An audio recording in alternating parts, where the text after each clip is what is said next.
গুণ থাকে, এই 5টা কোয়ালিটি থাকে, এই 5টা সিফত যদি আপনার ভিতরে থাকে, এই 5টা গুণ যদি আপনার ভিতরে থাকে, আপনাকে দাবি করা লাগবে না আপনি ঈমানদার।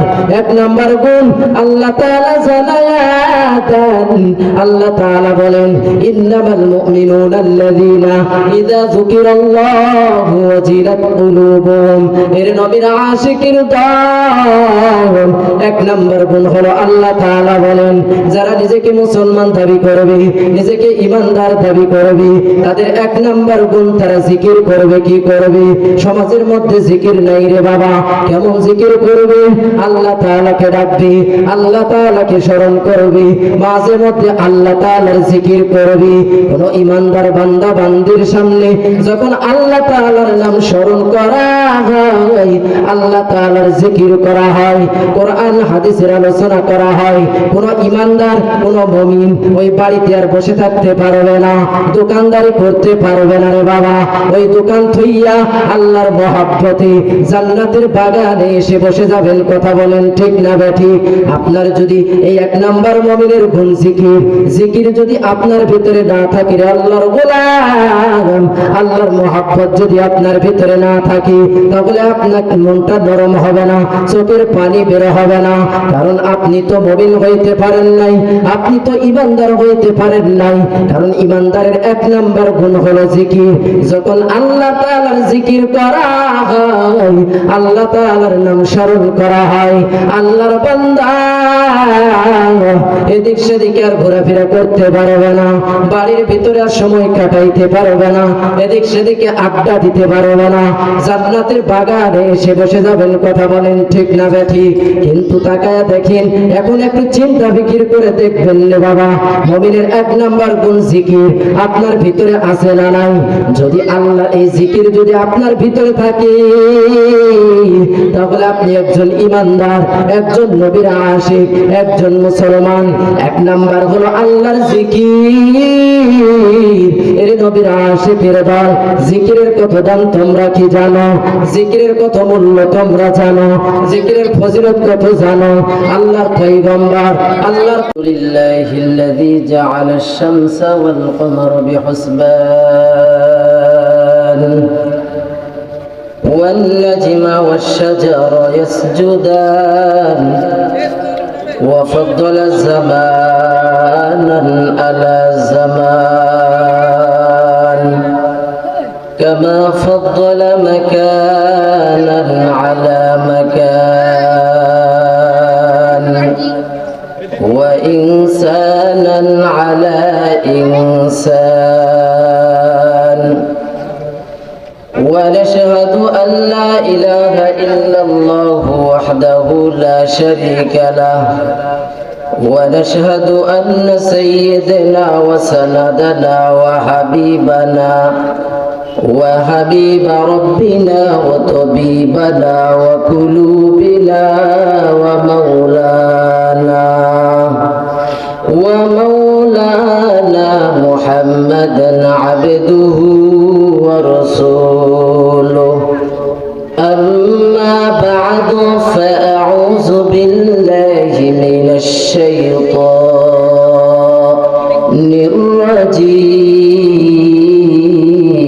الرجيم. بسم الله الرحمن الرحيم.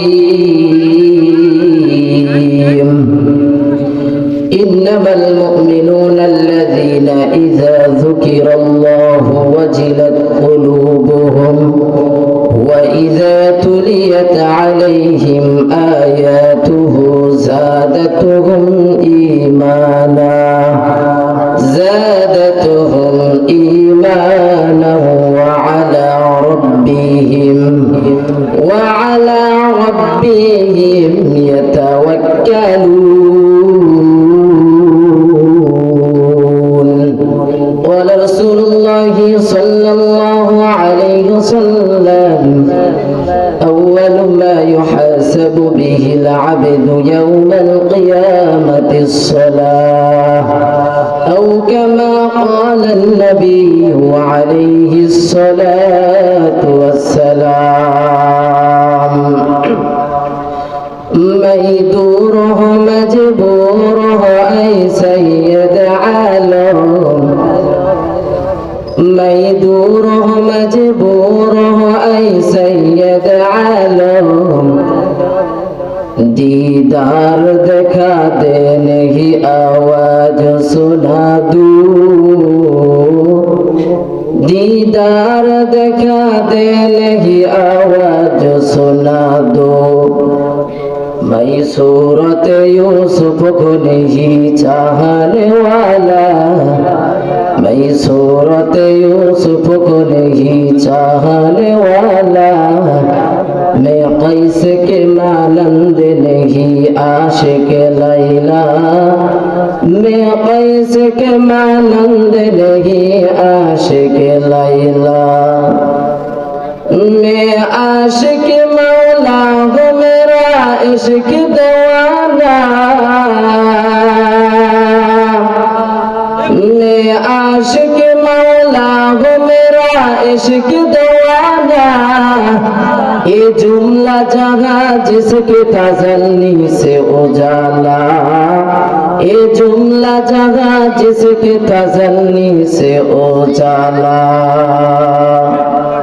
আলহামদুলিল্লাহ আলীনগর করঞ্জবাড়ি মজহারুল উলুম ইসলামিয়া মাদ্রাসার উদ্যোগে আয়োজিত 2 দিন ব্যাপী বিশাল ওয়াজ মাহফিল,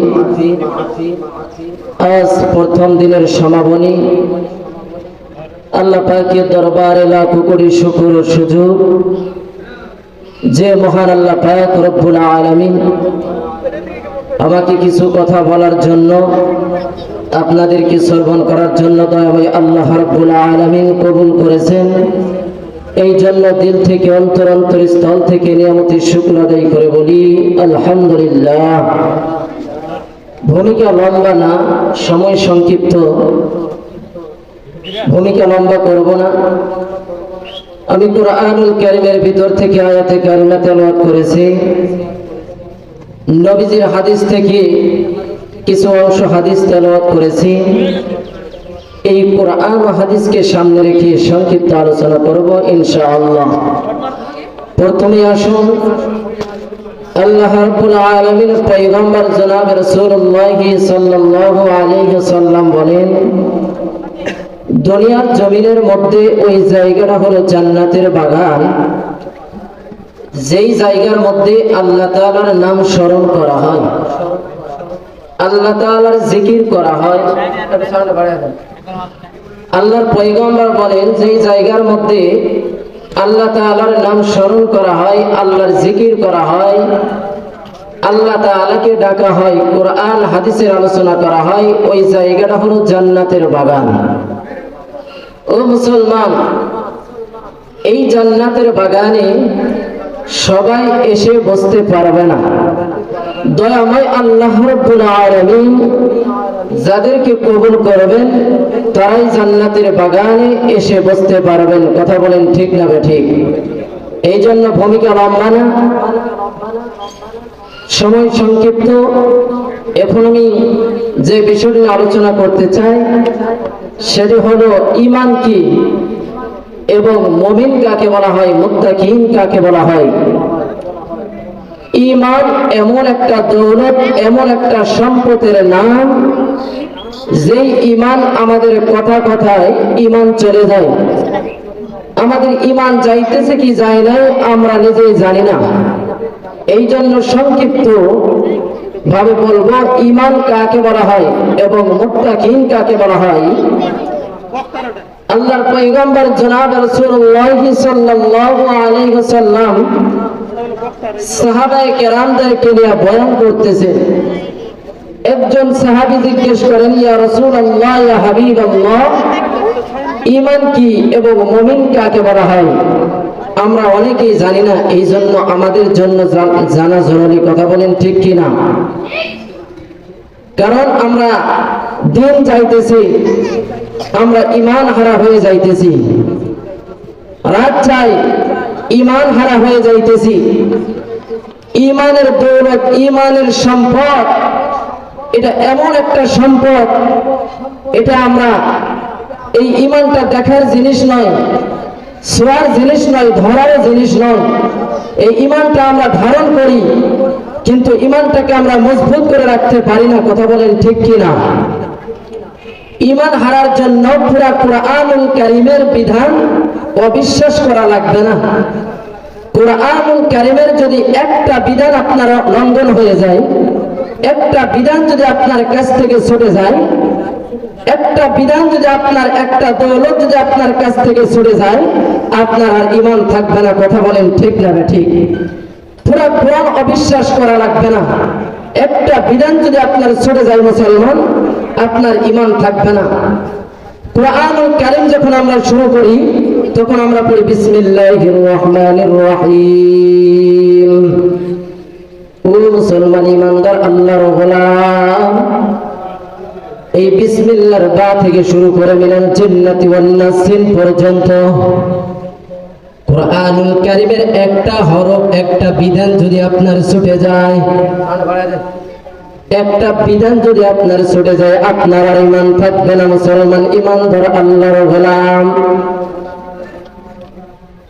ওরা আলীনগর যুবক, ও বৃদ্ধ বাবারা, ও পর্দার অন্তরালের মা, ভালো করে শুনবে। এই কুরআনুল কারীমের পুরা কুরআন অবিশ্বাস করা লাগবে না ইমান হারার জন্য। একটা বিধান যদি ছুটে যায়, আল্লাহর গোলাম, আমরা তো হাজার হাজার বিধান আমাদের ছুটে যায়। আল্লাহ তাআলাই তো কুরআনুল কারীমের ভিতরে জানা দিয়েছেন, الذين إن مكناهم في الأرض أقاموا الصلاة وآتوا الزكاة وأمروا بالمعروف ونهوا عن المنكر ولله عاقبة الأمور। كلام जिंदा कुरआन हकीम हिकमते उलाया जलसत कदीम जमीउल इल्म फिल कुरआन हकीम تكاثرت عنك فهم الرجال بكى قرعه كلام الله بشر قديم استي ليلو ও মুসলমান ইমানদার আল্লাহর গোলাম, আল্লাহ তাআলা জানালেন, আল্লাহ তাআলা বলেন, ও পয়গম্বর আপনার উম্মতদেরকে জানায়া দেন, আপনার উম্মতদেরকে বলে দেন, আমি আল্লাহ যদি কোন ইমানদার কোন মুমিন বান্দা বান্দীকে যদি রাষ্ট্র ক্ষমতার মালিক বানাইতাম, আমি যদি রাষ্ট্রের মালিক বানাইতাম, রাষ্ট্রের চেয়ারে যদি আমি বসে দিতাম, ও মুসলমান ইমানদার আল্লাহর গোলাম, কোন ইমানদার বান্দা বান্দিকে যদি আমার আল্লাহ যদি রাষ্ট্র ক্ষমতার মালিক বানাইতে, তাহলে সর্বপ্রথম ইমানদার বান্দা সর্বপ্রথম নামাজ কায়েম করত। কথা বলেন ঠিক না ঠিক? এর নবীর আশিকির দল সর্বপ্রথম নামাজ প্রতিষ্ঠা করত, নামাজ কায়েম করত, সর্বপ্রথম নামাজ কায়েম করত, নামাজ প্রতিষ্ঠা করত। কিন্তু বাংলার জমিনে তাকায় দেখে, এই বাংলার জমিনে নামাজ কায়েম নাই। পারিবারিক জীবন থেকে শুরু করে রাষ্ট্র পর্যন্ত নামাজের কোনো খবর নাই, নামাজের কোনো চিন্তা নাই। কিন্তু আবার আল্লাহ বলেন, কোন ইমানদার বান্দা বান্দি যদি রাষ্ট্র ক্ষমতার মালিক হয়ে যাইত, তাহলে সর্বপ্রথম নামাজ প্রতিষ্ঠা করত, যাকাত আদায় করত, সৎ কাজের আদেশ করত, সৎ কাজ থেকে নিষেধ করত। এর নবীর আশিকের দল তাকায়া দেখেন, এই বাংলার জমিনে নামাজ কায়েম নেই, নামাজ প্রতিষ্ঠা নাই। কথা বলেন ঠিক না বেঠিক? এই বাংলার জমিনে যদি নামাজ প্রতিষ্ঠা হইত,